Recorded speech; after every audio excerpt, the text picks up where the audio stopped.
दା मुढ़ी बन जय माँ सोने और दोस्त और भाई मिनी ब्लॉग स्वागत याद है मुझे गिला मुड़ी बनामी तुमको देखावे के बारे गिला मुड़ी बना आसी और का जय माँ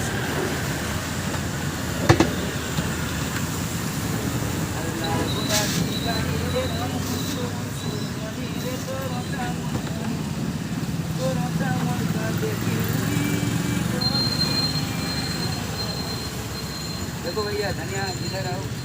धनिया पत्ता मिर्चा ये सब मिला रहा है।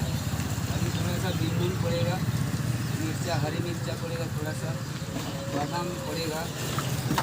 और कचड़ी पड़ेगा भैया और सरसों का तेल थोड़ा सा पड़ेगा और ग्राइंडिंग वाला मसाला थोड़ा सा पड़ेगा ग्राइंडिंग वाला और भैया आलू आलू चिप का मसाला वाला पड़ेगा थोड़ा सा तरकारी पड़ेगा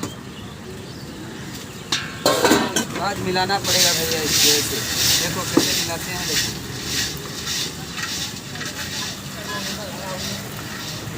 हरे कोसला तोर भाजी मुड़ी खाबू बेले जल्दी बिन खाबू कोला बिना मुड़ी खाबो कोई काजू पिला चोटे कंधा निभा बिना मुड़ी खाबो कोई अरे कोसला अभी थोड़ा सा पड़ेगा दही इसके बाद पड़ेगा टमाटर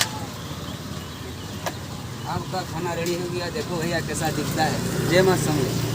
आओ ऐश करो घुस करो।